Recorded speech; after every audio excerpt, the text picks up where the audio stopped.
Caros irmãos e irmãs em Cristo Jesus, em seguida, na brevidade deste tempo em que vivemos, mal terminamos de celebrar o Natal do Senhor, foi-nos dada a graça de hoje celebrar a solenidade da Sagrada Família de Jesus, Maria e José.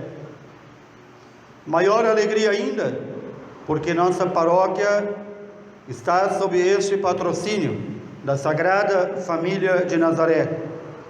E maior empenho e maior cuidado devemos então ter, porque nós não estamos sob o patrocínio de qualquer outro irmão nosso que já se encontra no céu, mas nós estamos sob o patrocínio do próprio Senhor Jesus, de sua Mãe Santíssima e do Justíssimo São José.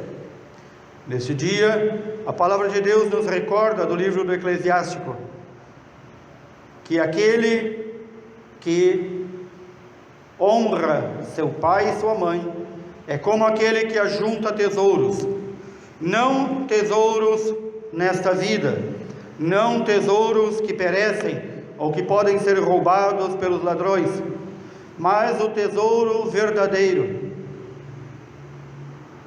O livro do Eclesiástico, com essa promessa de Deus ao povo de Israel, dizia: se vocês, meu povo, honrarem seus pais, vocês terão vida longa na terra em que eu lhes prometo, a terra futura de Israel. Nós, novo povo de Deus, não esperamos terra aqui nesta vida. Nós esperamos a verdadeira terra e a verdadeira pátria, viver nela eternamente, no céu. Para isso, Deus, por meio de sua palavra, diz: é uma obrigação de cada um de nós honrar seu pai e sua mãe. Essa honra que é dada ao pai e à mãe que recebemos é honra dada a Deus. E por isso a palavra de Deus insiste em dizer: mesmo na velhice não desampares teus pais, mesmo quando teus pais já estiverem perdendo a lucidez, mesmo quando eles já não se governarem, mais ainda devemos redobrar em honra a nossos pais. Repito, a honra dada aos nossos pais é honra dada a Deus. E aqui vem algo muito importante, que naquela casa, como nos ensina São Paulo na carta aos Colossenses, naquela casa onde há uma família em oração, atenção, uma família em oração, não é um membro da casa rezando, aí existe o verdadeiro amor de Deus, aí Deus pode habitar. Se nós perguntarmos aos nossos pais, os mais antigos, e os nossos avós, vamos descobrir que na casa deles, todos os dias eles encontravam ter tempo, ao menos, para rezar o terço em família. O que houve com esta geração? Que talvez um reze na casa e o restante está intocado em seus quartos, em suas atividades, diante das telas, diante do inútil fazer nada, e não encontra tempo para rezar junto. É certo, como diz São Paulo, que muitas vezes a esposa santifica o matrimônio porque é ela única que reza na família. É certo isso, mas não é garantia da presença de Deus nesta família. A garantia da presença de Deus nesta família, e onde Deus está, onde está também a Sagrada Família de Nazaré, o diabo não toca e não pisa, e não destrói família, se as famílias se voltarem para Deus. pelo menos em algum momento do dia, rezarem juntas. E então poderão viver aquilo que São Paulo nos recomenda: ensinar-nos mutuamente, admoestarmos-nos mutuamente com a sabedoria de Deus. Do fundo do nosso coração, cantar a Deus salmos, hinos e cânticos espirituais em ação de graças. Suportar-nos uns aos outros. Quantas vezes as pessoas dizem: todos de fora me amam, mas na minha família eu não sou amado, ou na minha família não tem paz, na minha família não tem vida. É um ódio de um contra outro. Esses que se odeiam já nesta vida, certamente já têm seu lugar garantido, lá onde há o ódio eterno, o inferno. E aqui, repito, para vivermos estes conselhos que São Paulo nos dá, de suportarmos uns aos outros, de amarmos uns aos outros, de termos uma palavra de Deus e não mundana para nossos filhos e nossos pais, é necessário deixar que Deus viva em nossa casa. Cada um examine-se a si mesmo e pergunte-se: em minha casa, o que está havendo que nós não temos tempo para rezarmos juntos?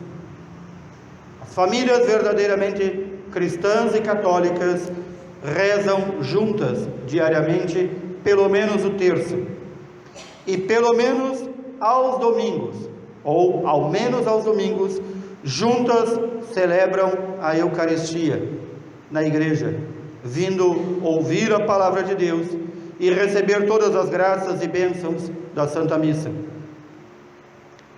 É só assim que uma família consegue resistir aos apelos do mundo e à destruição que o demônio tenta a cada dia fazer.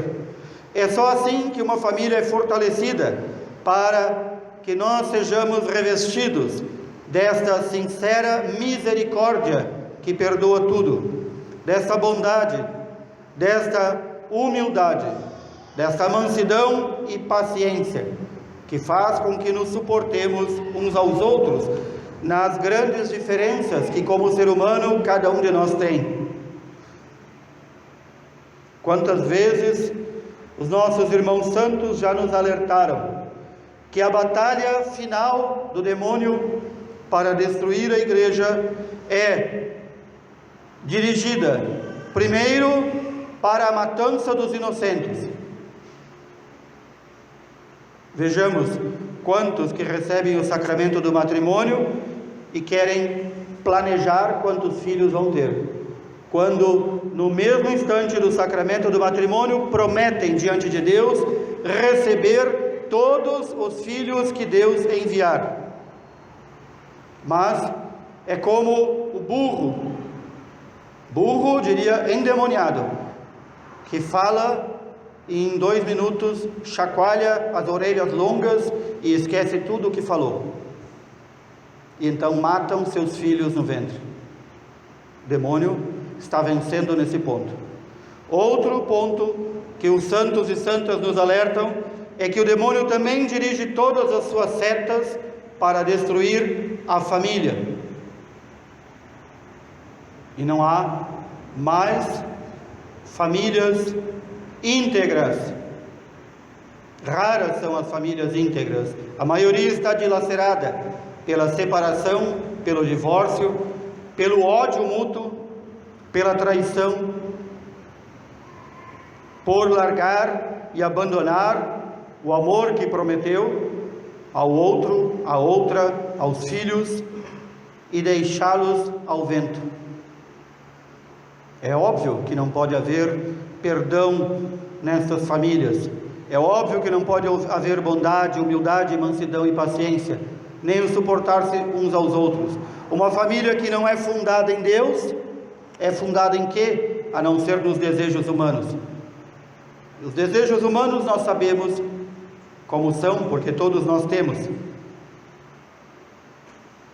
Também as famílias que trazem seus filhos para pedir o batismo, trazem os filhos para torná-los filhos de Deus e prometem diante de Deus e de toda a igreja dar testemunho de vida cristã.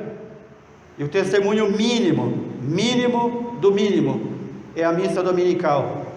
E como burro endemoniado, chacoalham as orelhas, prometem e em 2 segundos já esquecem. E nunca mais dão exemplo àquela criança. E nem a ensinam a viver a fé. Como vão a ensinar se não vivem? Notemos que aí o demônio vai vencendo. Houve uma família na qual o demônio não conseguiu meter as patas. A família sagrada de Nazaré.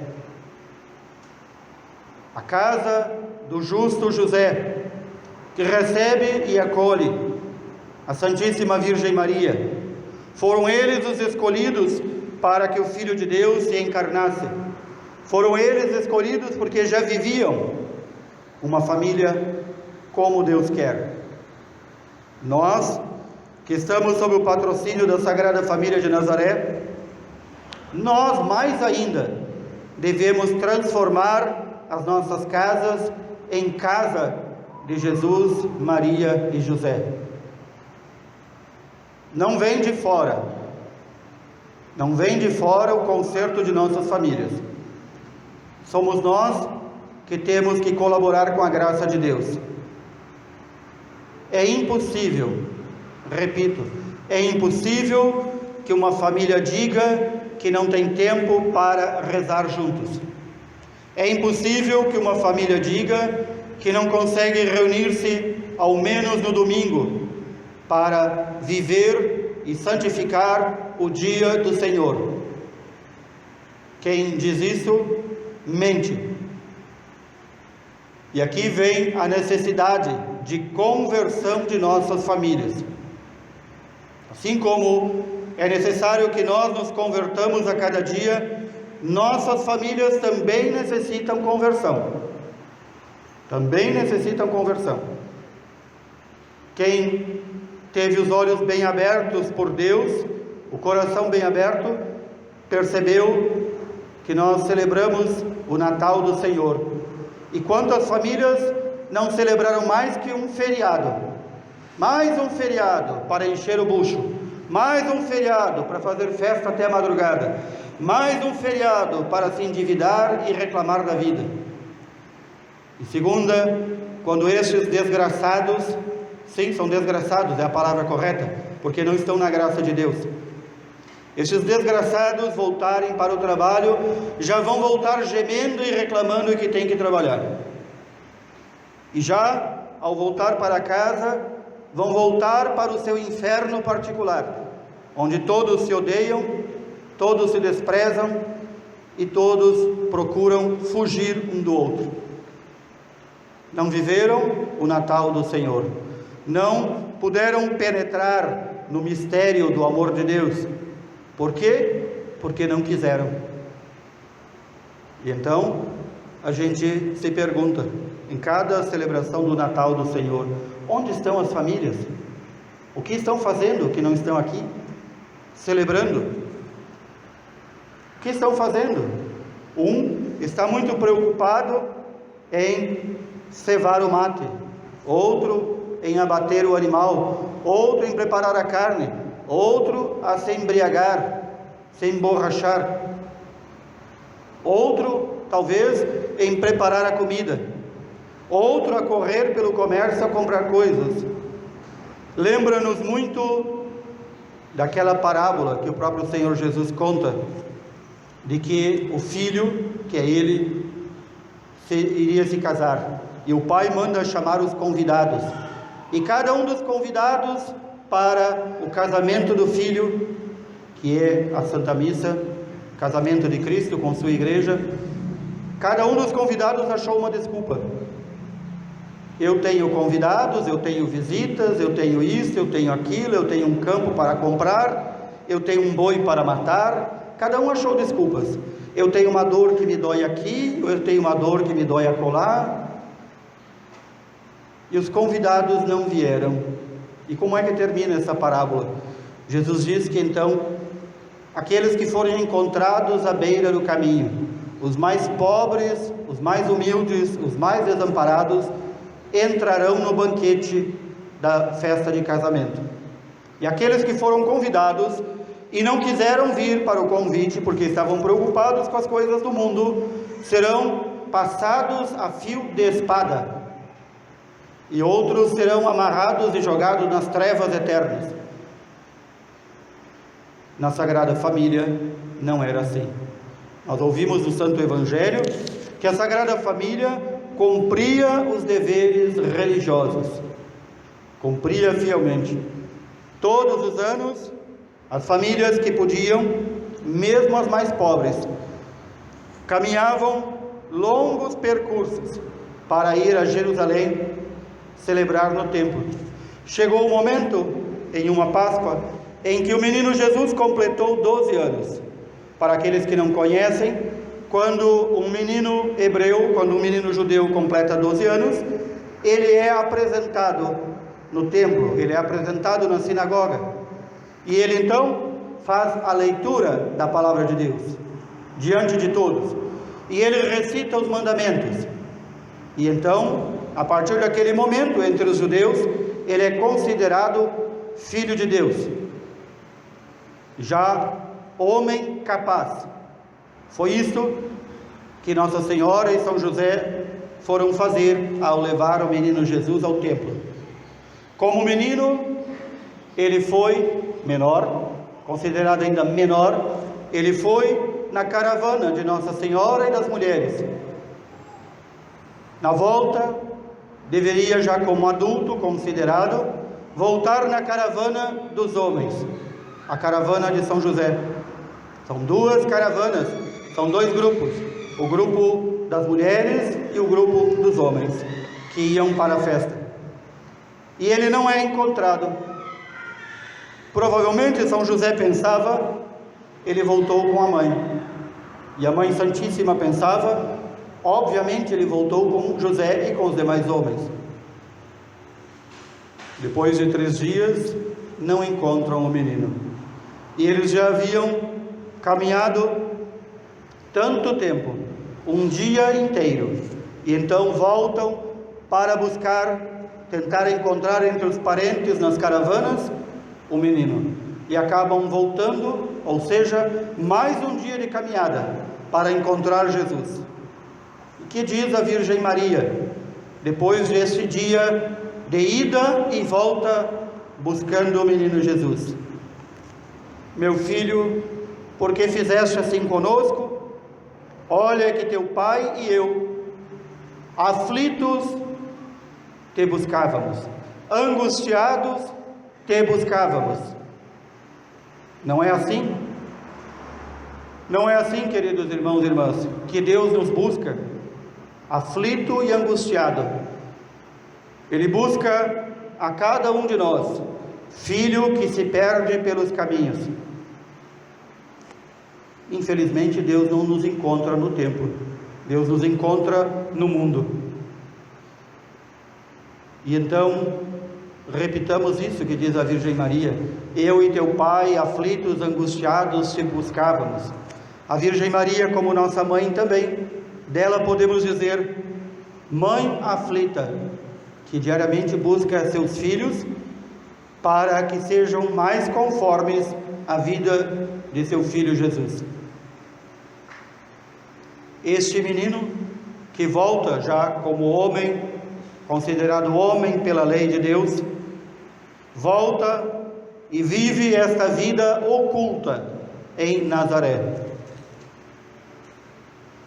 Os evangelistas não nos dizem o que o menino fez dos 12 anos aos 30 anos. É a chamada vida oculta de Jesus. Muitos dirão, os evangelistas não nos falam nada. Basta prestar atenção neste mesmo evangelho que acabamos de ouvir e vamos ver o que ele fazia. Ele voltou com seus pais para Nazaré e era-lhes obediente. Filho de Deus, obedecendo a seus pais humanos. E Jesus crescia em sabedoria, estatura e graça, diante de Deus e diante dos homens. E quando ele inicia seu ministério aos 30 anos, ele não era um desconhecido.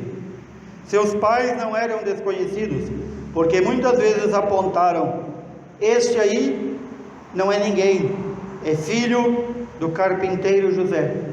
Este aí não é ninguém, é filho de Maria. É aqui que aprendemos também a receber de Deus essa graça, deste ensinamento: viver a obediência no lar, para crescer em sabedoria, graça e estatura diante de Deus e dos homens. Honrar seus pais, ajudá-los em todas as necessidades. Palavra de Deus que hoje ouvimos, quero recomendar que cada um em casa a retome e a releia. É o programa para que nossas famílias se voltem para Deus. Que o Senhor, pela intercessão da Sagrada Família de Nazaré, nos conceda esta graça de transformarmos a nossa família em lar para Deus. Lar para Deus. Lar no qual Deus se sinta feliz em estar conosco. Que Deus se sinta amado em nossa casa. Que Deus se sinta à vontade na nossa casa. É este o programa para uma família cristã. Jesus, Maria, José, minha família vossa é. Jesus, Maria, José, minha família vossa é. Louvado seja nosso Senhor Jesus Cristo.